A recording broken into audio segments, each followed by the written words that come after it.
be watching this. We're gonna be watching Coldest Case Ever. Let's get it. When freeloading just isn't hitting the spot anymore, 9 out of 10 doctors recommend Patreon. Benefits include early access to new videos, plus exclusive bonuses to scratch that itch while you're waiting for the next big drop. Satisfying. While there are an array of qualities that may bring any crime or criminal into the public spotlight, there are very few things more prone to capture the public's imagination than a cold case. You might want to ascribe something noble to the attraction that many people seem to have with real-life murder mysteries. A yearning to see victims' lives honored and perpetrators brought to justice, for instance. But a more realistic, if not somewhat cynical explanation, the first one was Zodiac, I think, yeah. Just really love to know how a story ends. And when they're deprived of that, it drives them crazy. Everybody say hi Today's to the YouTube story viewers. Was one without an ending for the longest. Quick plug, we watch these in real time over on my Twitch channel, twitch.tv/, wow, I messed it up. Twitch.tv/Sneegsnag. So if you ever want to actually watch this with us in real time and even hang out with everybody, you can head over here. Link will be in the description of the video. I also tweet every time I do these, so you can follow me on Twitter to know, or be in my Discord to know whenever we do these live. So anyway. Time. So long that when it was finally resolved in 2012, it was labeled in the press as the oldest solved cold case in American history.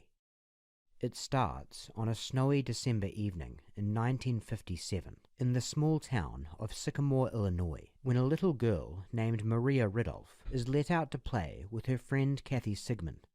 The girls are playing on the street near Maria's house when around 6:30 p.m. they are approached by a young man wearing a colorful sweater. He was about average height, had blonde hair, a gap in his teeth, and went by the name Johnny. After introducing himself, Johnny asked if the girls liked dolls and piggyback rides. All of this is based off of Kathy Sigmund's account. She ran into her house to grab mittens while Johnny was giving Maria a piggyback ride.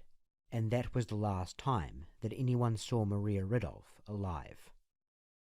The abduction of Maria Ridolph devastated the town of Sycamore and gained national attention, to the point that even FBI Director J. Edgar Hoover was asking for personal daily updates on the 7-year-old's disappearance. But in spite of an intense search and investigation, children don't usually last long when they're kidnapped. Maria Ridolph and the nefarious young man who called himself Johnny had disappeared into thin air. Sycamore's close to Chicago. Until about 5 months later, on April 26, 1958, when a couple that were hunting for mushrooms in a wooded area over 100 miles from Sycamore stumbled across a small, decomposed body, a body that would soon be confirmed as that of Maria Ridolph.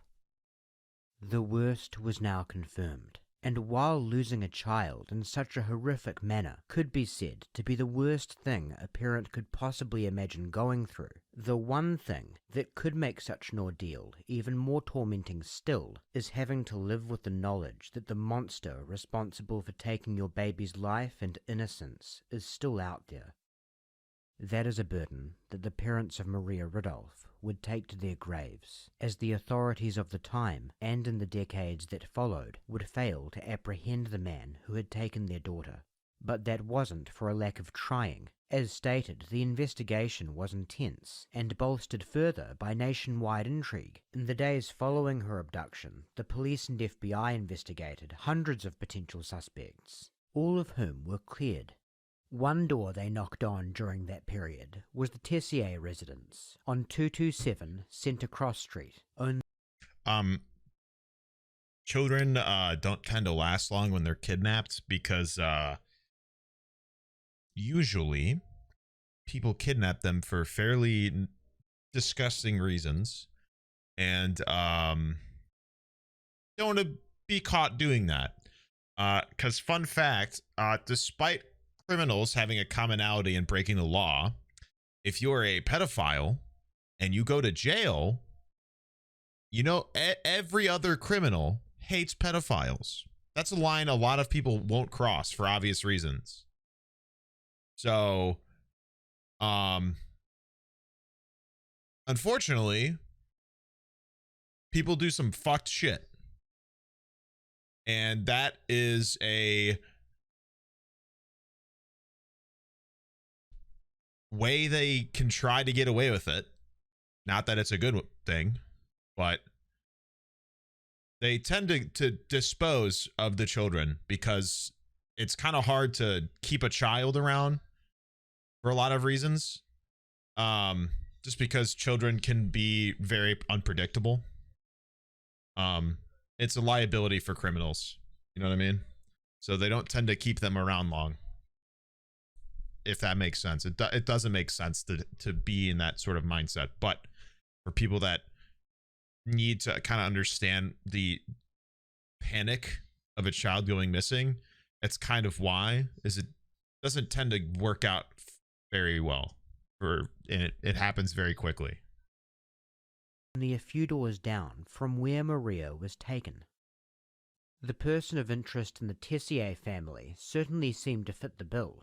18-year-old John Tessier, known to friends as Johnny, stood at 5 foot 11 inches tall. Wow, great police had work. Blonde hair, Same and name, even gotta a be gap Guy. in his front teeth. But supposedly, logistics did not allow him to be the culprit. According to John Tessier's sisters, when police questioned his mother Eileen, she assured them that John was home all night. Besides that, the boy had no sort of history that would seem to be in line with that of a child abductor, and he was well known in the neighborhood where the episode had taken place. FBI agents took John Tessier off their suspect list after he passed a lie detector on the matter on December 10th. The very next day, he left home to join the military. And that was the last time that John Tessier's name was ever really spoken in the same breath as Maria Rodolph's. That is until 36 years later, in 1994, when Eileen Tessier was lying on her deathbed. Eileen called out to her daughter in John Tessier's house. Well, when did he say this took place? I believe it was something like 50 years ago, right? Wasn't it like 1954, 57? Yeah. Best guess. I mean, I can do a quick search. I don't know exactly when the polygraph was made. When was the polygraph invented? 1921.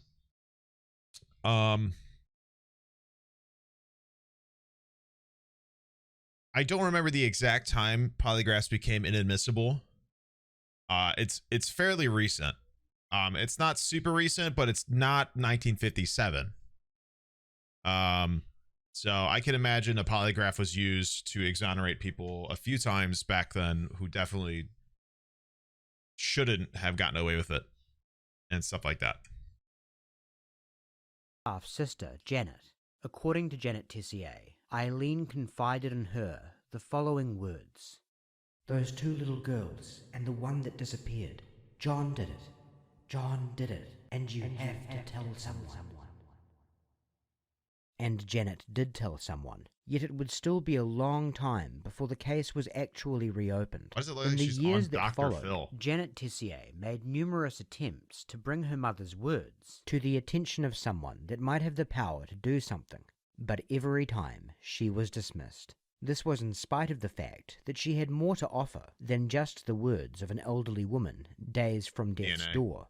Though Janet was not old enough at the time of Maria's abduction to remember the event in her adult years, John's other 2 half-sisters, Jean and Catherine, were. They remembered hearing their mother tell the police that John was home all night, and the reason they remembered it so vividly was because they knew at the time it wasn't true. Truth be told, they had never been able to shake a suspicion that John was responsible, and their mother's dying words confirmed what had nagged at them for all those years. But when Janet contacted Sycamore police several times over a number of years by her account, the answer was always the same. John Tessier had been investigated and cleared at the time, The alleged words of a dying woman were not enough to bring charges, and the 36-year-old memories of her two daughters didn't do much to improve things. The Ridolf case remained as cold as could be. But finally, on September 11th of 2008, Janet Tessier sent an email to Illinois State Police, and for whatever reason, this time, something about what she was saying resonated with someone on the receiving end. That person was State Police Commander Tony Rapaz. He decided there was enough to her story to put two-star investigators, Larry Cott and Brian Henley, on the case, and they uncovered quite a bit about John Tessier's past to suggest that this well could be a strong lead after all. First of all, he fit the bill of a child abductor much more clearly than when authorities first glanced at him when he was only 18 years old. His sister Jean alleged that he had molested her and other girls in the neighborhood when she was growing up. And Gross. Jean Tessier was not the only person investigators spoke to that could attest to John having sexual interest in young girls, including those in his own family. When they spoke to one of his ex-wives, Denise Trexler, she told them that she had discovered a naked photo of his 12-year-old daughter from another marriage taped to the bottom of a drawer in their house. The girl's name was Christine Marie Tessier. At the age of 34, she went missing before showing up dead about a month later, next to a drainage ditch on a local golf course. She was apparently last seen with her boyfriend, but no one has ever been charged with her murder. Investigators also came across a woman named Pamela Long, who had a particularly striking story to tell, given the circumstances of Maria's disappearance. Pamela grew up in the same neighborhood, and when she was around Maria's age, an older boy offered her a piggyback ride, which she accepted. Pamela's father, who was nearby, saw what was going on and immediately deemed it to be completely inappropriate. He ran over, pulled Pamela off of the boy's back, and strongly father, who was nearby, saw what was going on and immediately deemed it to be completely inappropriate. He ran over, pulled Pamela off of the boy's back, and strongly warned the teen not to approach his daughter again. The boy was known to the rest of the neighborhood to be strange, and the boy was John Tessier. There was no doubt about it. John Tessier had changed his name in the early 90s to Jack McCullough, taking his mother's maiden name and simply preferring Jack, and he now lived in Seattle, Washington. On June 29th of 2011, based on the discoveries we've just been over and more that we'll get into shortly, McCullough was brought in to Seattle Police Headquarters for questioning in relation to the disappearance of Maria Ridolf. We've not been formally introduced. I'm Dave Zalowski. Dave, nice to meet you. Nice to meet you. Brian. Brian. Handle. Nice to meet you. Brian, I'm an investigator, and Brian's with Illinois State Name Police. change, not suspicious at all. And With who? Illinois State Police. Really? Yeah. And what you probably remember a long time ago, back Everybody changes their 50 name, years you know ago, this. a young girl was abducted. I called that in. I called the FBI about that. Okay. Back in December 3rd, 1957. Maria. Maria, exactly. Yes. And we've been going through and doing some new interviewing and new investigations regarding that. Yeah, I'd be glad to help with that. And No, I'm sure you would, bastard. And Yeah. you've been divorced 3 times? You're investigating the child, right? You're not investigating me. Right. This is a personal history form. Yeah, no, of course we not. fill this out for everybody. All right. Our command wants us. Yeah. I just do what I'm told. Yeah. You know. You know why I said you weren't from here? why is that? You got a tan. Oh, yeah. And there's a joke. What do you call somebody in Seattle with a tan? Stranger. One interesting quality of Jack McCullough's interrogation is that he will veer back and forth between completely cooperative and hostile or borderline hostile repeatedly. For what it's worth, Gee, he was I wonder brought why. into the room in cuffs, so he is likely not in two minds about whether or not he is under suspicion. If you cannot afford a lawyer, one will be appointed probably to you can't decide what free the of fuck's cost going on. before questioning if you wish. And you understand. Why would you- That's all good advice. I'm on your side on this. Okay. I'm trying to help you. Why would you tell somebody they're not under arrest but bring them in handcuffs? or they're not being interrogated.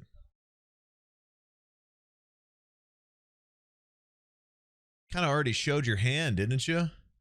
Right. I mean, like I said, We just right. gotta follow the boss's rules. You know? yeah, Right. okay. Because if the forms ain't filled out. Whatever. Yeah. Okay, when are you going to get to the good part now? We are done with my Okay. part. I had a dream, and then it reminded me of a conversation I had as a kid. There's a little grade school that's only a block away from my home in Sycamore, which is 226. Oh, you want to write that down? The address in Sycamore? Okay. What in 227 Center Cross world Street. of bullshit is this guy talking about? I was talking to a kid, and he said, "You see that guy over there?" I was probably 17, 18, 17. Anyway, and he said, "Stay away from that kid. He wants to talk about sex." Okay, so this kid. Now I'm going to have to reach back and remember his name. I think I wrote it to the FBI. But it bothered me enough where I called up. Yeah, I bet you. I bet you did. He lived with an absolute hero. Two boys named Davies. Don Davies is one of them, and I don't remember the other one. But he was a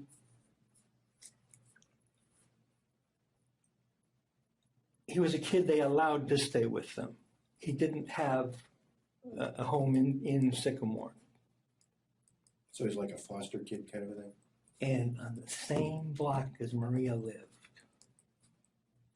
It can't be said for sure whether or not McCullough's story of tipping the FBI off to a boy who was said to like talking about sex and lived on the same block as Maria some 50-odd years after the fact when the memory miraculously came back to him in a dream is true, but no records from the FBI confirming this communication have ever come to light. The investigators continue to question McCullough about his family background and then bring him back to the day of December 3rd, 1957. Yep, dream. Now, I want to go back to and this to me is kind of a thing, it's kind of like, we all remember where we were when President Kennedy was shot or 9/11 happened. And this is kind of the 9/11 for Sycamore. I mean, anybody who we've talked to who's... You're going to like this. Go ahead. Yeah. So I'm sorry.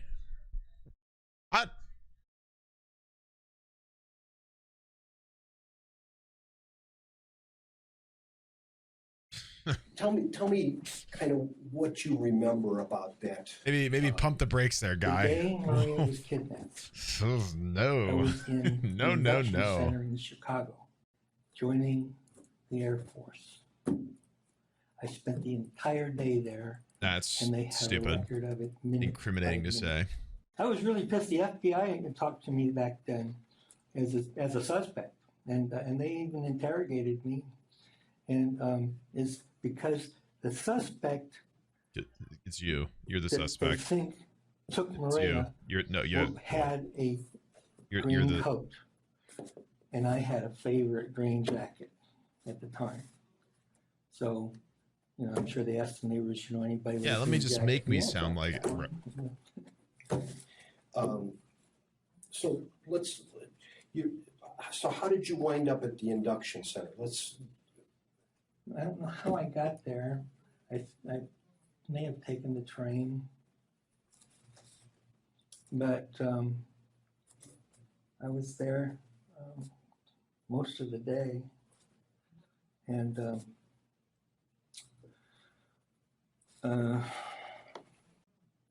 and you can check with the FBI because they gave me a lie detector test, and it's quite some time from then. Don't think that I was disappointed in them. Really, we call those inadmissible nowadays. Jack. Where I was, and they didn't even check. Didn't even make a phone call. I was very disappointed. Well, let's go back and kind of walk me through. Well, the out-of-date technology from the 50s helped me. My case is rock solid. Because you were going downtown or something. Tell me as much as you can remember about, in as much detail as you can remember. Oh, you mean about downtown Chicago? Yeah. How did you get downtown? See, I don't remember. I mean, we're talking about many years ago. Oh, but you remembered something from a no dream. Family member was with me, so I don't think anybody drove me there, so I must have taken the train. No. Now, did you have to purchase your own ticket? Did they give you a ticket? Don't know. Just don't remember it all. Is it important? Yes, very. Yeah, I appreciate the fact that we're talking about, over No, you're 50 looking at me years as a later. suspect now. I don't like this. Well, as I told you, there's been some discrepancies in, interviews that we're having, and that's why I'm trying to find out what happened on the day and where you were on the day she disappeared. I already told you. Well, but I spent the entire day in Chicago that day. McCullough's proposed alibi is that his activities around being enlisted into the military would have excluded him from being able to abduct Maria Ridolph in Sycamore at the time that she went missing. One part of his story is that on December 2nd, he travelled from the town of Rockford, where the military induction centre was located, to Chicago for a medical examination, and he had to stay overnight in Chicago for another examination in the morning on December 3rd, after which he did some sightseeing during the day. Note again that Maria was abducted in the early evening of December 3rd, sometime between 6:30 and 7 p.m. When you got back in the evening, what did you do? This was a big day. I mean, this is a day that... I probably crashed because it was a hard day. So you think you were home asleep? I'm assuming.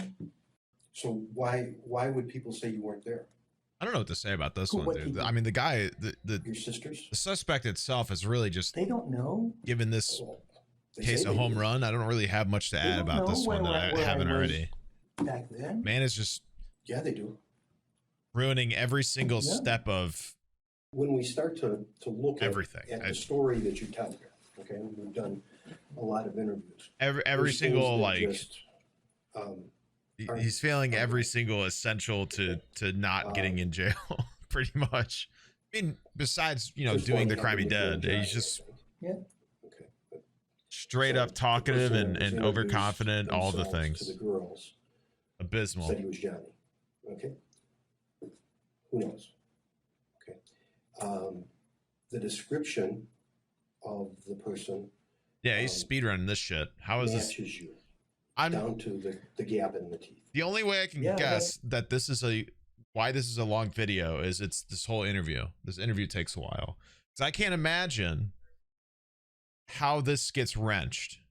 I'm trying to figure out how this gets wrenched and how it's a huge cold case, but I'm pretty sure it's just because of the longevity. Because this dude is absolutely ruining his entire case. He's actually just any percenting this incarceration. I mean, it's That's really was surprising. Yeah, well, I'm sure, but that's what they height, the weight. See, but that was my neighborhood. Everybody knew me. So if they had seen me on the street, Maria's parents knew me. I used to play with their daughters in the backyard. See, and that's that's the problem. You well, fucking idiot. It's the actual issue descriptions are here. coming from Maria. It's No, coming from she was Kathy. kidnapped. Right. It's coming from Kathy, the other girl that was there. That's why we're So here. she You fucking described disgusting human being. Somebody who looked remarkably like you and had the gap in the teeth, the same color hair. See, I didn't hear anything about these descriptions. The only thing I heard was he had a green jacket. Well, actually, it was a sweater that was the description. All right, I don't have a green sweater. I had a jacket. Well, and it wasn't a green sweater. It was a multicolored sweater. See, it's not me. Yeah, well, and Oh well. Your family. I don't have says article of that clothing. You had a multicolored It couldn't be sweater me. that Article just of clothing the same isn't me. description. I don't have that. And that after Trust. Maria disappears, that sweater disappears. What if he Oh, this is bullshit. You also told the FBI. What if he just like walked in with the same sweater? Be kind of awkward, wouldn't it have? that you had some sex play with your sister. Oh my God! I took the lie detector test. We're talking about what you said. Yeah, so they're trying to catch him into admitting to doing multiple, said, not just his sister. And he said, "When was this?" I said, "When we were little." Okay. Now your sister says that it wasn't just when you were little. So?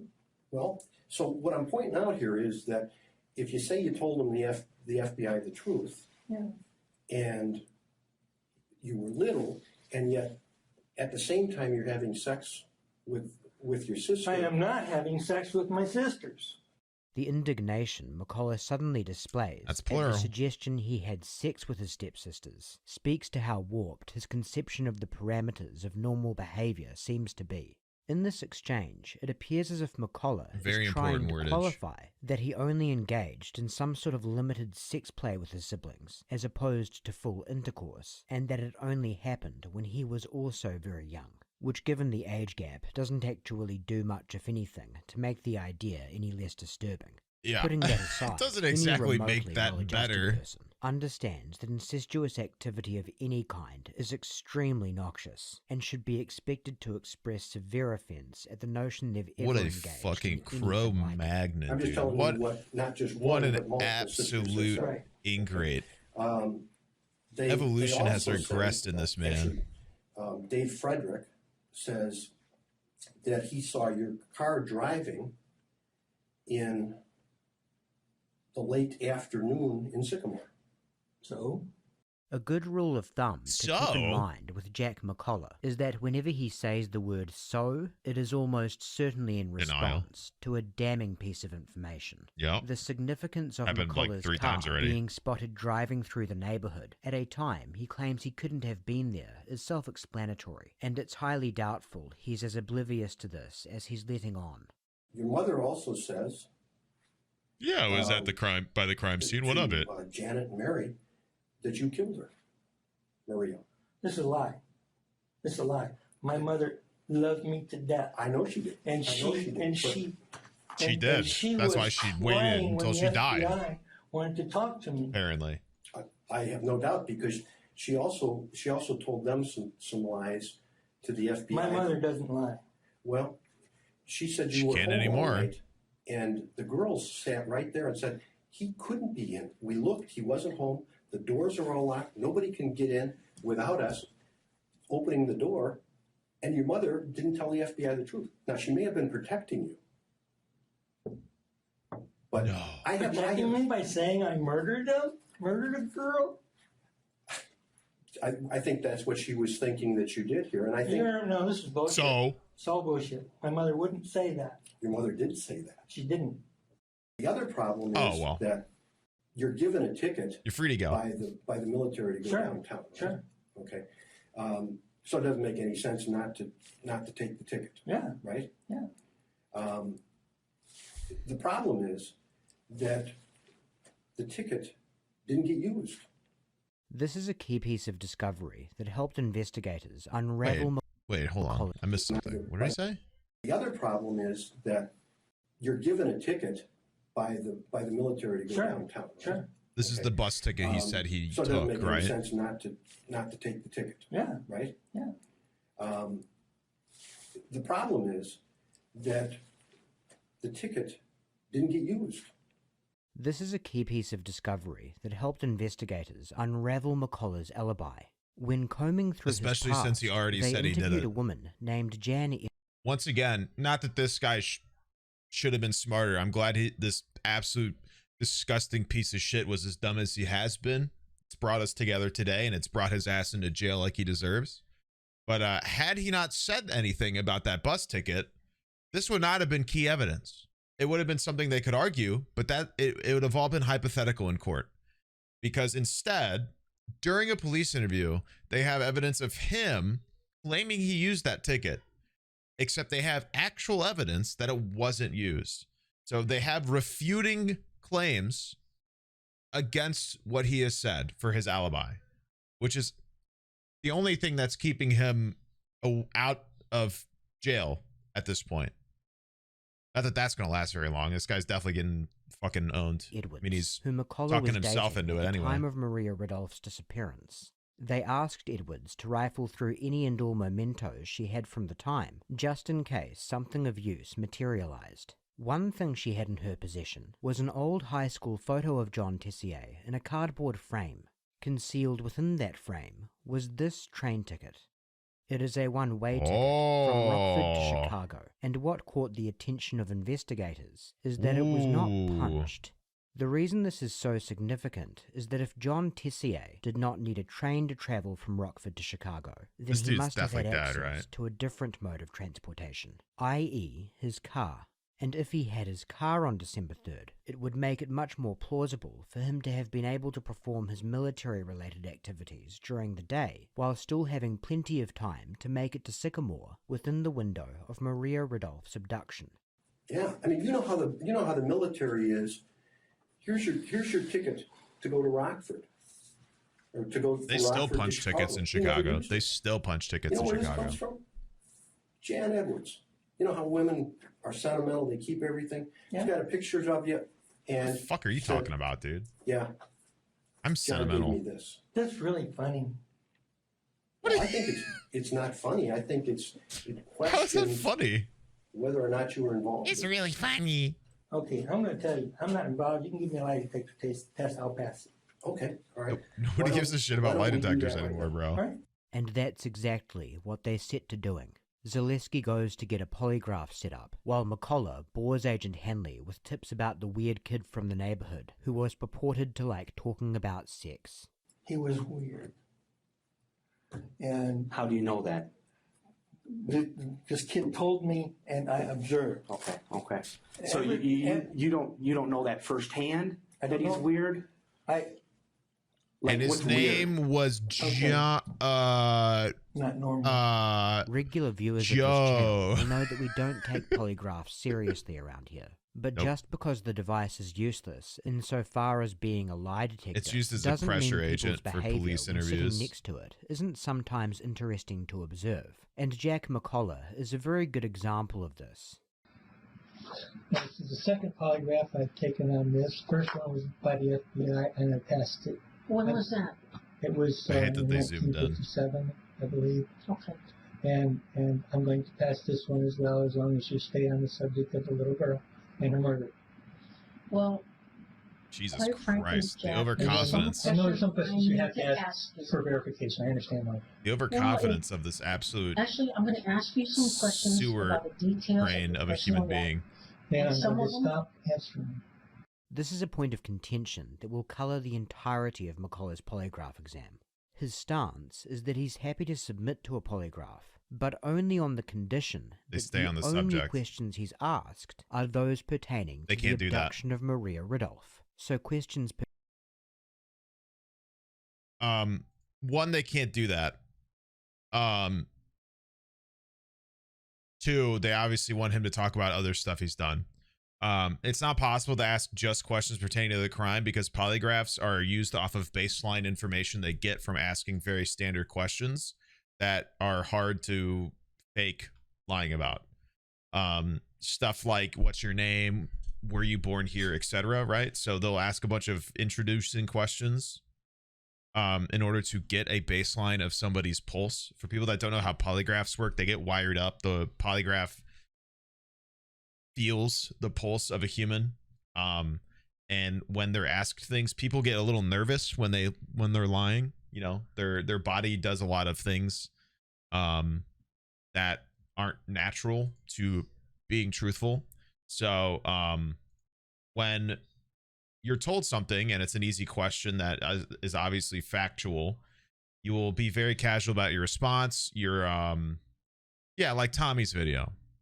It's the reason it's so interesting is because a lot of stuff in, like, yeah, Tommy's video is a great example because they ask a lot of regular questions to them in order to get a baseline of how they behave during a question.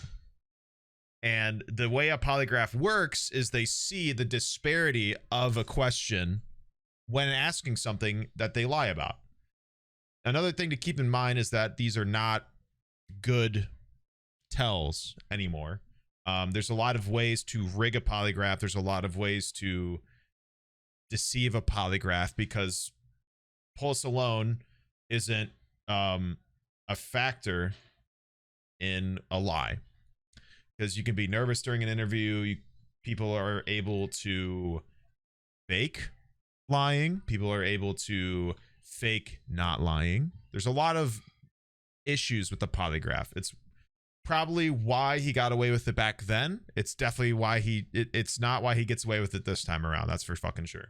Pertaining to anything else, like incestuous experimentation in childhood, for instance, are out of bounds. The problem with this from a polygrapher's perspective is that this is as good as not being willing to take a test at all, as the test is supposed to work by gauging your reactions to uncomfortable questions that are not related to what you're being investigated for, and comparing those to your reactions to questions that are. Well, just hear me out, okay? Right.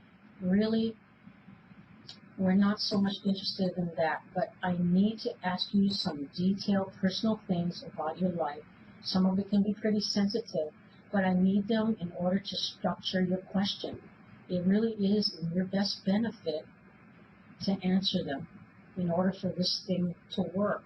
I understand you have to make a verification, and you have to set your machine up. I understand. But you've read me my rights, and my rights are I don't have to say anything if I don't want to. Right. And so if I don't answer you... But it's not going to be pertaining to... That's so funny. ...what you're allegedly accused of. Maybe shut the fuck up then. Been talking the whole fucking interview. You can't pull out that shit when you've been cooperative the entire time like an absolute idiot. I'm going to ask you some questions about your personal history and this guy's so a fucking forth genius. that might make Holy you, shit. you know, I mean, that are a little bit sensitive. Then we're done. Well, why don't we just go ahead with the interview and see if you don't like them. All right. Okay. All right. And what is this little girl's name? Maria Ridoff. Okay. And she was a lovely little girl. It was a little Mexican girl about this high. With a last name like, what did you say? Ridoff. Okay. It was, I think the mother was Mexican, the father was... so she was biracial. Yeah. They make the most beautiful kids. Oh man, she was just an adorable little girl. Great big brown eyes. God, and everybody in the neighborhood loved her. The polygraph technician, Irene Lau, would later say that whenever McCullough talked about Maria, he exhibited a degree of affection that seemed off, and this was a specific moment she cited. It's not abnormal to remark about a child being adorable, but when McCullough talks about Maria's big brown eyes, the body language he exhibits is reminiscent of someone going into some kind of trance-like state. Recollection. So basically, you're telling me... A lot of people, not a lot of people, but a lot of killers will do this sort of behavior. It's one of the reasons people like the Green River Killer was caught. They'll do things, they'll recollect, they'll revel in their kills, and they'll recollect to the point where they'll even return to the crime scene, either during or after the investigation, or they'll attempt to insert in the investigation and help, so they can be back to the crime scene and as close as possible and really just revel in the disgusting shit they've done. Yeah, not an uncommon thing for an absolute piece of shit to do. They like to reminisce about the disgusting shit they continue to do. That you have absolutely no knowledge of this. Absolutely. You have no knowledge about Maria's abduction. I have no knowledge of her abduction other than what I was told. You did not stop and talk and play with Maria. Oh no!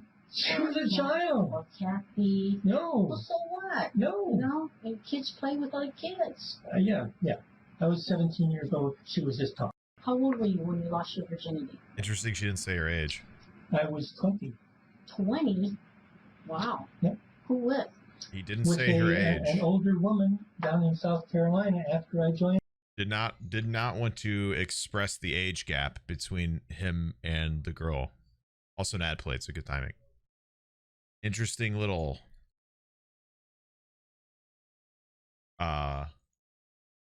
verbal denial there. Welcome back. In the Air Force. Have you ever had sex with a male? I haven't had sex with a male. Have you had sexual contact with a male? We're done with that. I take that as an Okay, what you want. We're done. With that particular question. Yes. Give it a 10. Why? I mean, you're really sensitive. What's it got to do with the little girl? I'm trying to ask questions to help structure your test. It has no bearing on crimes, this, that, or the other thing. I'm trying to help you as best I can. You're not helping me. You're not helping yourself. No. You've been in trouble with the law before? I had one problem with the law. What happened? Next question. Oh, come on. You can tell me. I'm glad you're my friend. You think I'm going to tell these guys? Jesus Christ, the sass. Why would I do that? There's no bearing on this case. Very good, then you move on. Come on. I need to be able to structure your test. You don't need to do this. Next question. Have you committed any crimes that you haven't been caught for? No. Then we shouldn't have any problems with the other question, right? Yeah. Bet he's going to say next question, huh? No way Next he does. Question. Yeah. So you don't want to answer that question, even though it's the same as the other. Doesn't matter. I have a right to not answer questions. I'm not answering that question. We're trying to solve It's a like murder. clockwork, man. You watch some of these, it's just Yes, clockwork. I'm not asking you these questions for love. If you tell me yes or no and tell me truthfully, I won't go any farther than that. Can you answer truthfully, yes or no, you've never committed a crime that you haven't been caught before? Correct. Yes or no? Yes or no what? What's the question? Have you ever committed a crime that you haven't been caught for? No. If I haven't committed a crime, I haven't been caught. I have never committed a crime I haven't been caught. Yes or no? I answered the question. That's how I'm going to ask it. You cannot answer it like that. It's going to be yes or no. I can't. What is a yes or no answer? Yes what? What does yes mean? Yes means So I've you're committed- saying yes, you have committed No. a crime? I said, what does yes mean? I'm asking the question. Hold on. Because McCullough makes it clear he will not engage with control questions, in addition to being reticent to providing straight yes or no answers that the polygraph requires, it's quite clear that whatever chart his exam yields will be even more useless than a standard polygraph test, if such a thing is even possible. Regardless, Agent Lau eventually attempts to conduct an exam in earnest. Is your correct name Jack McCullough? It is. Yes or no? Yes. Okay. Do you intend to answer all of my questions truthfully? Well, I intend to answer questions truthfully. Maybe not all. I need a yes or no. No. So you are not going to answer all my questions truthfully? Rewriting my notes again. Awkward. If you ask a question I don't want to answer, you're not going to get an answer. But just hear me out. Just listen to the questions first, okay, before you start objecting. Okay? Do you intend to answer all of my questions truthfully? Okay. Yes or no? Yeah. Okay. Were you born in Belfast? Yes. Are you hoping I will make a mistake on this test? No. What is 3 plus 3 minus 2? Next question. 4. Okay, don't say just give me one word response, okay? Have you taken any drugs, alcohol? Oh God, math. Let me finish reading the No, he question. said 4. All right. Have you taken any drugs, alcohol, or medication? Did he say, wait. Did he say 4? You told me about. 4. Okay, 2. don't say Go back. 3 minus 2. 3 plus 3 minus 2. You'll make a mistake on this test. No. What is 3 plus 3 minus 2? 4. Okay, don't say Oh, he just did give me say one word 4. response, okay? Have you taken any drugs, alcohol, He said one first though. Let me finish reading the question. Okay? Have you taken any drugs, alcohol, or medication you haven't told me about? No. Are you planning to try to manipulate this test? No. Have you researched any information about Polygraph before coming here today? No. Okay. Now this set of test questions Interesting I'm hesitation. Ask you once, okay? But I won't go by nearly as fast as I just read it. Because after every question, I'm going to wait for a certain amount of time to elapse to chart your reactions. Regarding whether or not you killed Maria on December 3rd, 1957, do you intend to answer truthfully each question about that? Absolutely. Yes or no? Yes. Okay. Did you kill Maria? No. Let me finish reading the question. All right, son. Did Awfully you kill fast Maria answer, on yeah. December 3rd, 1957. And when I say kill Maria, that includes everything that went into this thing. I love Maria. I would not kill her. The abduction. Yeah, you would. The sexual assault. The taking her away from that area, discarding her body. Go ahead. I'm good for it. That's what it covers. Yeah. Okay? You understand that? Finally. Okay. So I'll ask you again, did you kill Maria on December 3rd, 1957? No. With all the things that it entails? Correct. Abducting her, dumping her body, sexually assaulting her, and killing her? No. Okay. On December 3rd, 1957, did you kill Maria? No. During the first 30 years of your life, do you remember ever having sexual contact with your sisters? Don't copy me, you fuck. And that means fondling, Disgusting kissing, freak. rubbing, penetration of any kind, whether it's digital. Why is there a math question if she only wants a yes or no? It's a control question. So once again, the whole point of a polygraph is to compare to the normal behaviors of answering questions truthfully or uncomfortable questions truthfully. So making him answer something like math is a norm, and watching his normal behavior is useful in that regard, because they need information based off of his normal reactions from the polygraph in order to compare them to the abnormal reactions of the polygraph. So all of these random questions and out of context questions are designed to either give a baseline of truth or give a baseline of discomfort in order to compare it to when he's doing them during relevant questions. I'm not going to answer that question. Why not? You need to answer it through your body. Body language answered it.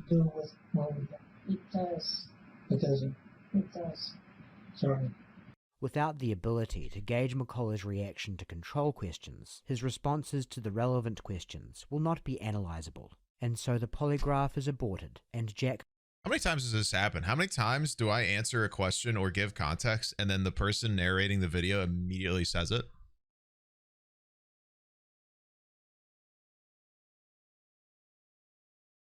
That's amazing.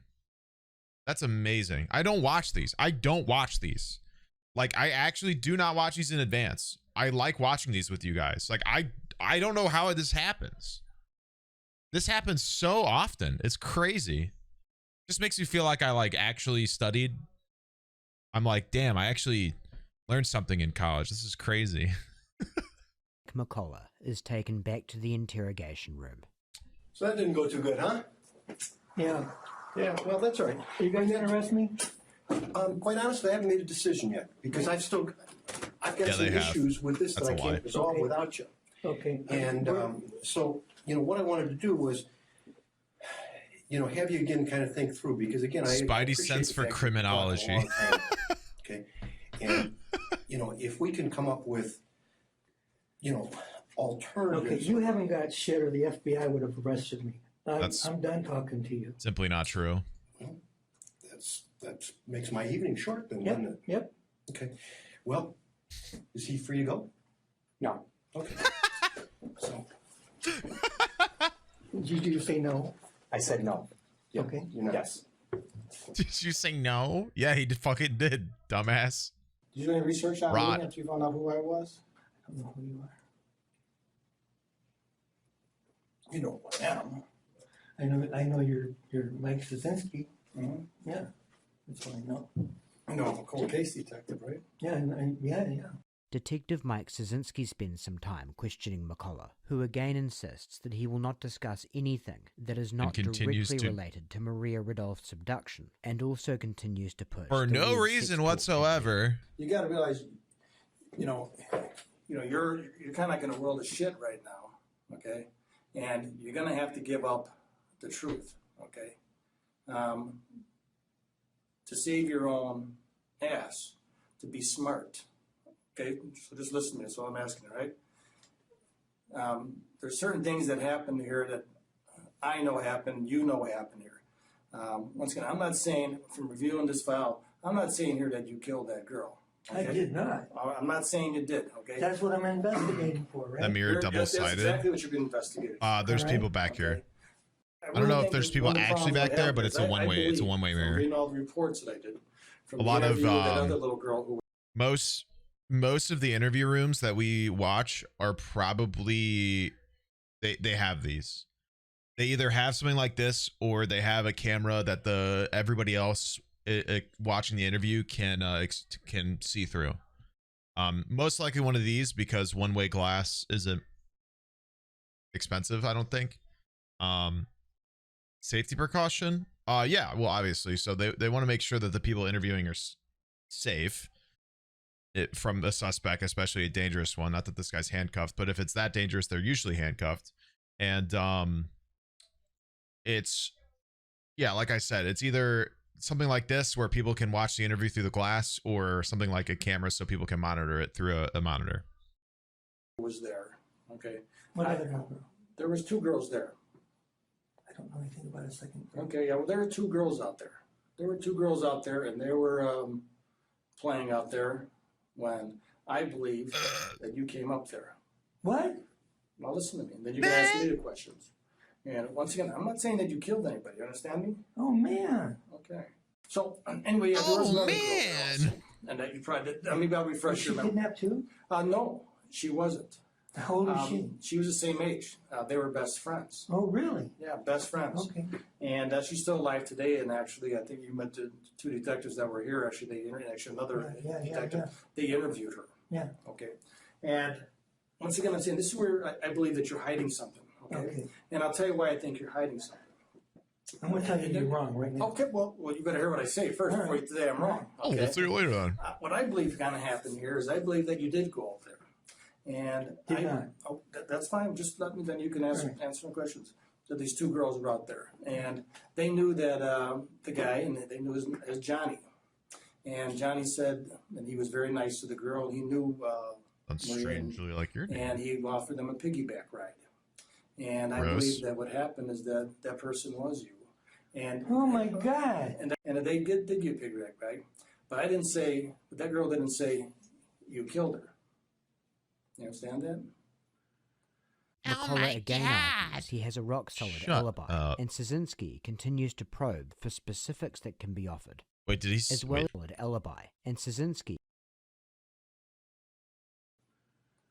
McCullough again argues he has a rock-solid alibi, and Szynski continues to probe for specifics that can be offered, bud. As well as trying to get McCullough to engage in further discussion of his relationship with his family.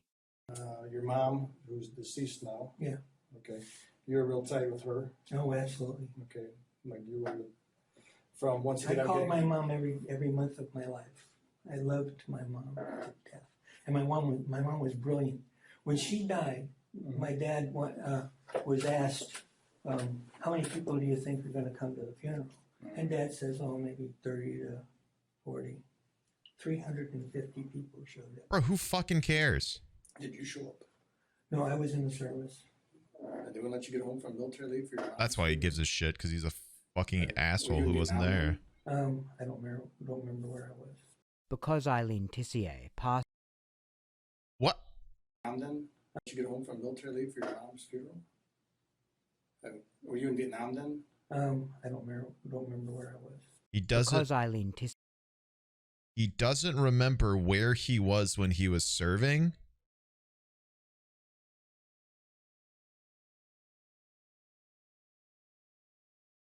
isn't that like what half of military dudes talk about is like with other military dudes, they reminisce about the area they served at? Isn't that like part of the whole thing is reminiscing about like your rotations? Tessier passed in 1994, it's safe to say that McCullough was not stationed in Vietnam. His sisters have been clear that they explicitly told him he was not welcome at the funeral. Now, I told you there's two little girls there. One girl got killed, and the other little girl. She said the person who came there, who said his name was Johnny, who lived nearby, and gave him a piggyback ride. They said he was very nice, and they said he was one of these guys here, and her name's. I was. Name on the back of the photograph. Oh. Can you picture anybody out here that you know? All right, you got me. I don't know any of these guys, and I don't think any of these guys are from Sycamore. The photo third from the left is the man that Kathy Sigmund positively identified as Johnny. It is John Tessier. Jack McCullough has just claimed to not be able to recognize a photo of himself.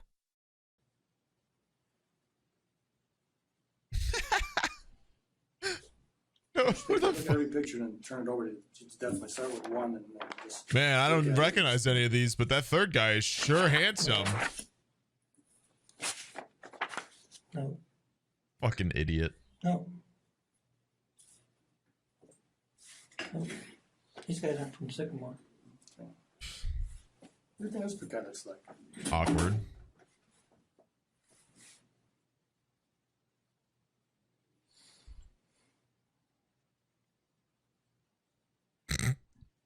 This is awkward. I didn't pause, by the way. This is just silent. What is happening? Why is it so silent? I'm scared. I know. You know what that guy looks like? What He the might look fuck? like me, but he's too feminine looking. What? Wedding picture. Obviously, that's Xerox. Hmm? It's a Xerox picture. That was you. That's a wedding white photo out of right there. his? That's you from a wedding picture. Oh, that's Put so into this awkward. montage that the girl said was Johnny. That's so awkward. Once again, she didn't say you killed him, but that's what they're saying. Number two, listen to this part. Number two. Okay. Ooh, no. Jack, look at me.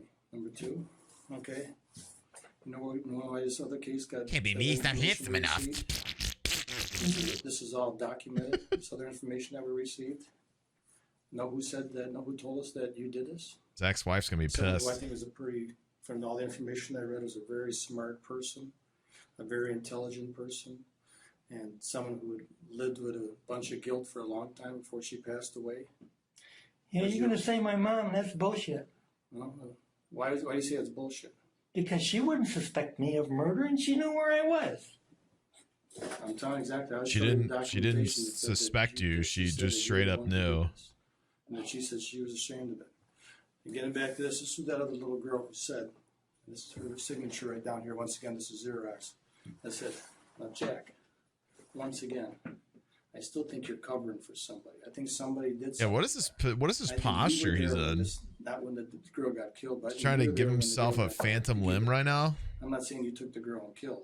I'm saying you were there, and then you walked off, or somebody else came up there, and you remembered this, and you're trying to hide this or cover for somebody, and you know, I don't know who you're trying to cover for. If it's one of these other, I'm not covering for anybody. Oh my God! What you're talking about? Oh my Whatever God! else you might want to say about Jack McCullough, he is not a stupid man, and he never comes close to embracing the alternative question Detective Szynski attempts to put in front of him, of being responsible for Maria Ridolph's piggyback ride, but not her abduction and murder. Over the course of the next half hour, Detective Szynski continues to confront McCullough with Sigmund's positive identification, his history of sex abuse allegations, his unused train ticket, and his mother's deathbed confession. But this mounting pile of circumstantial evidence will not prove to be enough for him to relent and offer a confession. It was, however, plenty for the judge that ultimately presided over his trial. On September 14, 2012, 55 years after Maria's life was taken, Jack McCullough was convicted of the crime. He was handed a life sentence without the possibility of parole Get for shit 20 on. years, at which point he would be 93 years old. Get shit on. It must have been somewhat of a bittersweet moment for the living members of Maria's family and the Tessier sisters as they stood on the courthouse steps after McCullough's fate was decided. On one hand, the man who had tormented their minds for so long was finally being held accountable. But on the other, nothing could take back the evil things he had done, or the fact that he had gotten away with it for so long. All the same, even though his being brought to justice was long overdue, Jack McCullough's case does have a silver lining to it. A message to any victim who ever feels like giving up hope, or monster who thinks they've well and truly run out the clock. Justice doesn't have an expiry date. And even if it feels like 1 million people have turned their back on you, that doesn't mean the next one will. Whenever you make that, it seems like a wrap up. How's there 10 minutes left? Off that next email, you never know who will be on the other end of it. It may just be that one person who will finally set things right. There's just one problem. Jack McCullough was totally innocent. Now bear in mind, people are seldom found innocent as opposed to not guilty. Usually, acquittals come down to a judge or jury determining there is an insufficient level of proof to justify conviction. But you can't... Pause.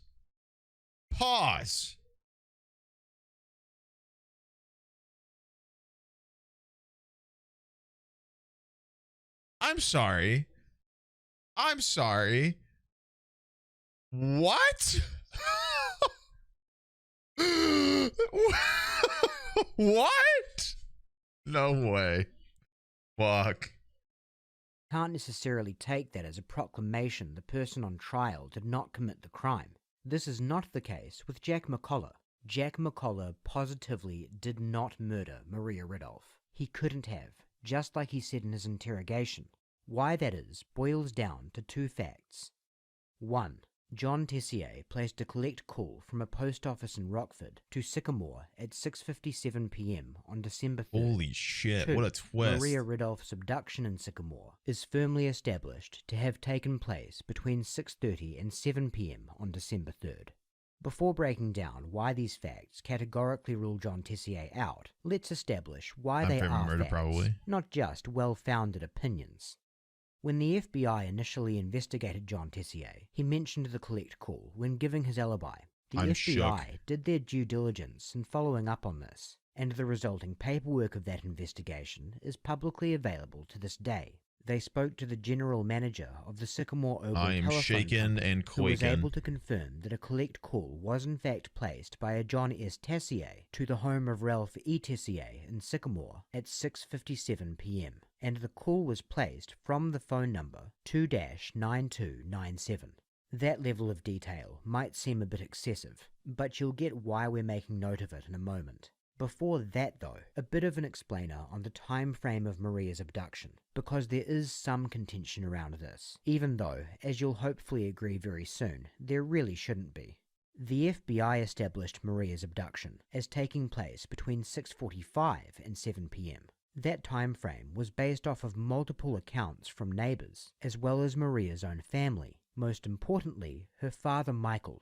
Now granted, memory is malleable, especially in the midst of crisis, but not all memories are equal, and you can be a lot more confident in the time someone places a recent memory if they are basing that time off of a connection to something specific. Maria's brother, mother, and father all told the FBI that she came into the house to get her doll after 6:30. Her father Michael said he wasn't able to place the exact time because he was preoccupied by a television show he was watching, the Western series Cheyenne, which aired at 6:30. When Larry Cott was reinvestigating the case, he knew the FBI timeline, coupled with John Tessier's phone call, was a big problem, an insurmountable one in fact. We can see this in the way he bent over backward to create a new timeline that could place Maria's abduction significantly earlier than 6:30, let alone 6:45.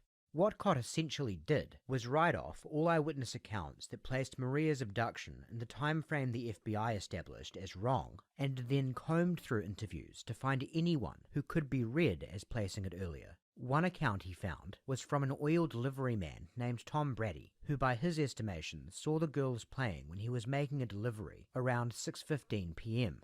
Cott cross-referenced this with a bus driver who drove past the corner where the girls were playing at about 6:30 p.m. and claimed to have not seen them. There's absolutely no reason to disbelieve the bus driver's account and the time he placed it, but it doesn't do much if anything to help move the timeline back, because the bus driver would have no reason to be keeping an eye out for two little girls playing on the street, so it's entirely plausible they were there and he just didn't make note of them. That you would put more credence in the bus driver than Maria Ridolf's own family, coupled with several other neighbors, is inexplicable, unless of course your only goal was to move the timeline to implicate McCullough. Larry Cott ultimately concluded Maria was abducted no later than 6:20 p.m.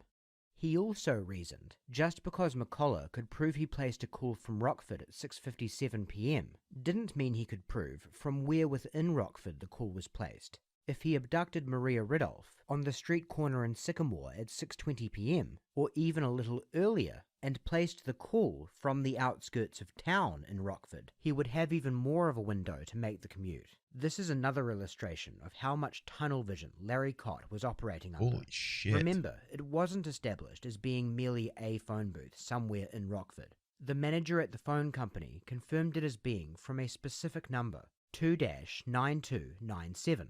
And that specific number can be traced to the area in Rockford that John Tessier claimed he placed the call from at the time. With all of this in mind, let's take a look at the sort of commute we're talking about, and you should quickly get an idea of why investigators were trying to buy every minute they could to make this work.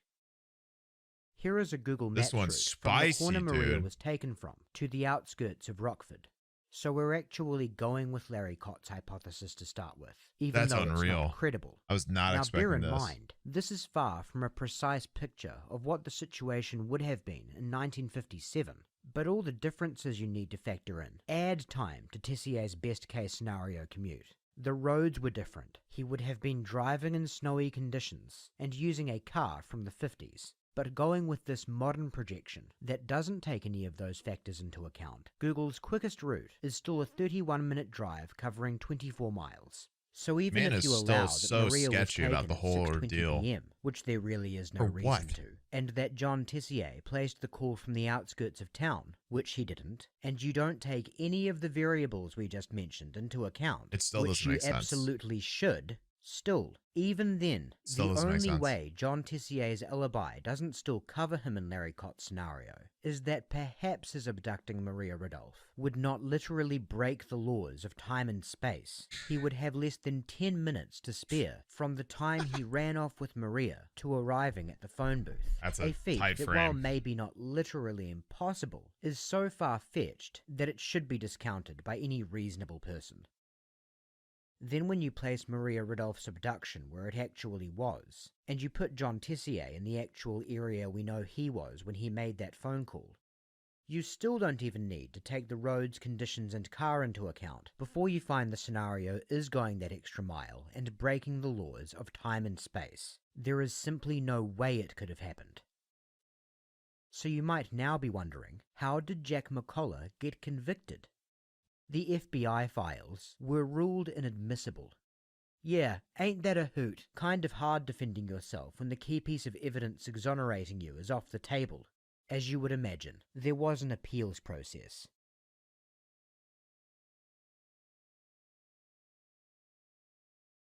Whoa. Whoa. Ugh.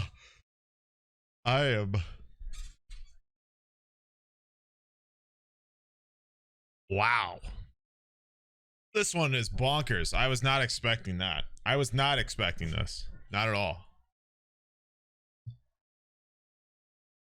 Because usually with these, we talk about the person and they might get away with it in court for a variety of reasons. But the fact that this has ended up being an innocent man in this situation is crazy. I can't believe that. Not that it makes him much better. He still seems like really fucking sketchy at best, but that's fucking bonkers. Let's keep going. Mile and breaking the laws of time and space. There is simply no way it could have happened. So you might now be wondering, how did Jack McCullough get convicted? The FBI files were ruled inadmissible. Yeah, ain't that a hoot? Kind of hard defending yourself when the key piece of evidence exoneration is off the table. As you would imagine, there was an appeals process, and it resulted in the vacating of McCullough's conviction on April. How do you make FBI's? How does an FBI report become inadmissible in court? I don't know if I've ever seen that. I don't know if I've ever seen that. Like, I didn't study every court case in existence. I studied a good amount. I don't think I've ever seen an FBI file be inadmissible. I mean, certainly they're capable of making mistakes.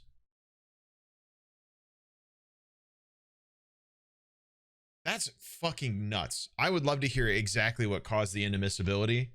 That is nuts. I've never seen that. Let's keep going. April 15th of 2016, once the FBI files were taken into account. And a little less than a year after that, he was issued a certificate of innocence, categorically clearing his name in the eyes of the law. So, sorry for essentially lying to you for over 45 minutes. No, that's fine. But it wasn't done to waste your time. Elaine. It was to illustrate a point that's always worth keeping in mind whenever you open a newspaper or turn on the television.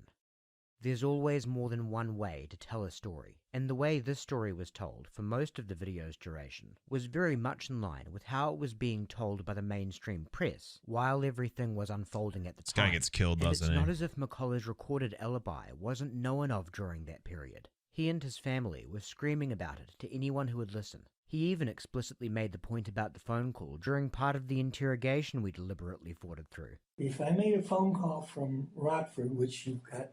I know right where it's at, yeah. And at 7 o'clock, Sycamore is 30 miles away from Rockford. But just like it didn't suit the investigator's case, nor did it suit the story most of the media wanted to tell.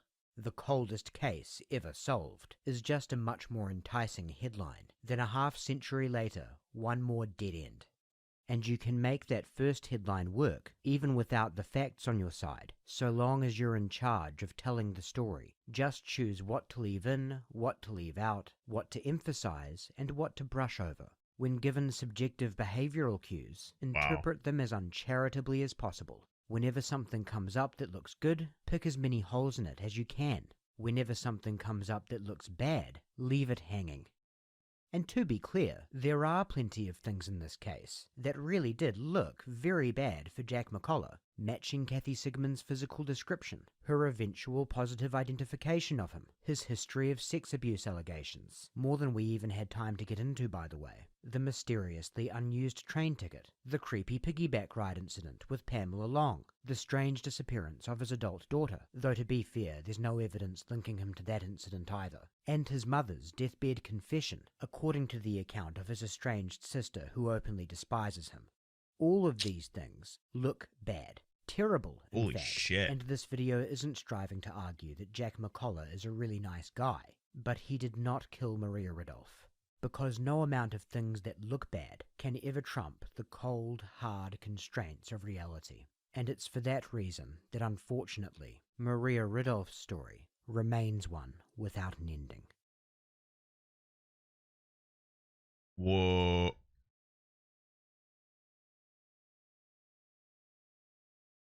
Wow. Wow, dude. Like, wow. Actually, wow. That was fire. I mean, like, this is a very unfortunate circumstance to hear about, but holy shit. I'm impressed. I'm very impressed by that. That's crazy, man. How the fuck?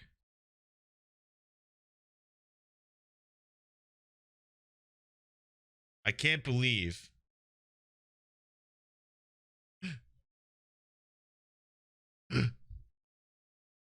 This is going to be a shocker.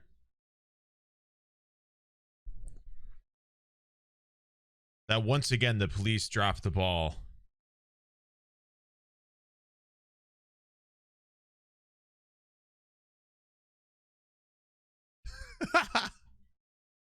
Wow, dude. Wow. Phew.